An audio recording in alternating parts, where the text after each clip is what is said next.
So the Romans ruled the world, destroyed themselves. Now here's the big part. The Roman Empire did not fall by invasion. It fell by disintegration. Disintegration means it fell apart, like a piece of cake that just broke up in little pieces. That's how the Roman Empire fell apart. Well, you just broke up. And what happened was everybody scrambled for power. And the result was many little kingdoms. Instead of one kingdom, many little kingdoms. Let me give you some of their names. Spaniard, Franco, Belgier. It was Roman kingdom. Anglo, Roman kingdoms. Portugal, Roman kingdoms. We know these kingdoms in English. Franco, France. Belgier, Belgium. Porco, Portugal. Anglo, Spaniard. They're all kingdoms. They are all Romans. They are all Romans. So their psyche, their mentality, ingrained. We were chosen by the gods to rule anybody who don't have our traits. They were chosen by the gods to be our servants and our slaves. They are not complete divine beings like us. We are superior. So the French and the Spanish, and the Portuguese and the British, Anglo, call them Angolan, they decided to expand their kingdoms. So they came to Africa and the Caribbean, and we call it colonization. Colonization is the expansion of Greek leadership philosophy. So going to Africa and bringing slaves over as merchandise was easy. Why? Big nose, big lip, dark skin, beezy head, black eyes. I found 1 million servants, they say. So they come to the West, they establish their plantations, whether it is Carolina or Florida or Louisiana or the Bahamas or Jamaica or Barbados or St. Kitts or St. Thomas or St. Lucia or Guyana or Mexico. They had their plantations and they couldn't use the people they met here because they killed them out with disease. And so they went and found some divine slaves chosen by the gods to work the ground. And they brought them over on ships. And the first ones to bring them was the Portuguese. The Portuguese told the British, we found some people to work the farms. And the British said, where you got them from? They follow us. And they went to the west coast of Africa. And then the French found out. The French says, oh, let's go get some too. And then the Spanish says, oh, let's get some too. And everybody started dashing for divine slaves. Remember, divine means you were chosen by the gods.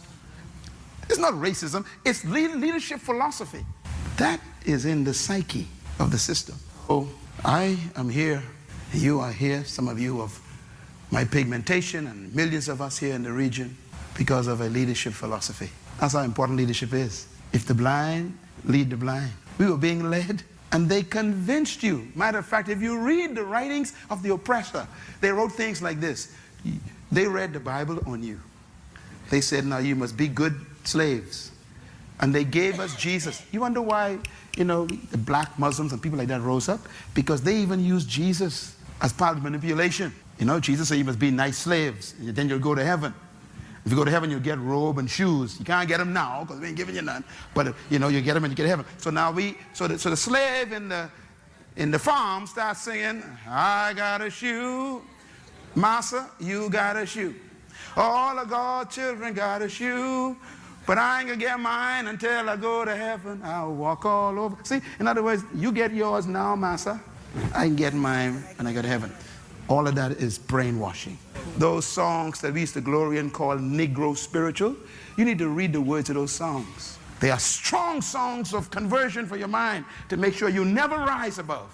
I used to sing them, so don't look at me funny. I was born in a little town called Baintown. That was a village of slaves. I'm trying to show you where leadership problems come from. So for 394 years, they ruled these islands, and they made all of us believe you were born to clean my house. You were created to plant my corn. You were sent by God to wash my clothes and cook for my children.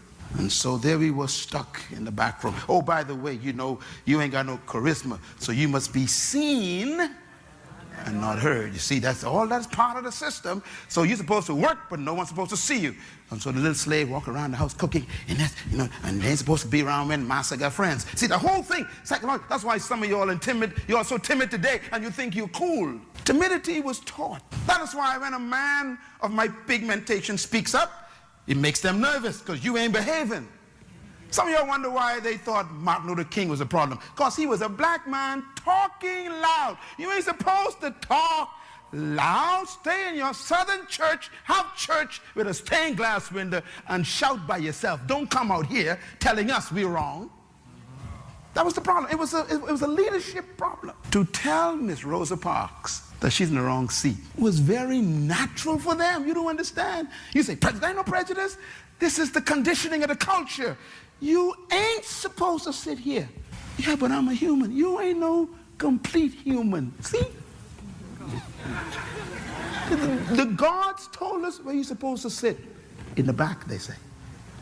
Divine assignment. I'm saying this for a reason. That is still here in the Bahamas. Yes. No matter how much school you go to, no matter how many degrees you get, no matter how much you think you know, when you come back, they tell you, you're just a smart slave. It's a leadership mentality.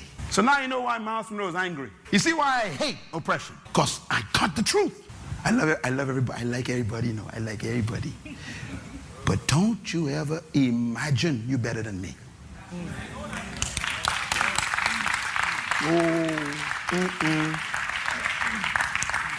You think you're better? I draw a line.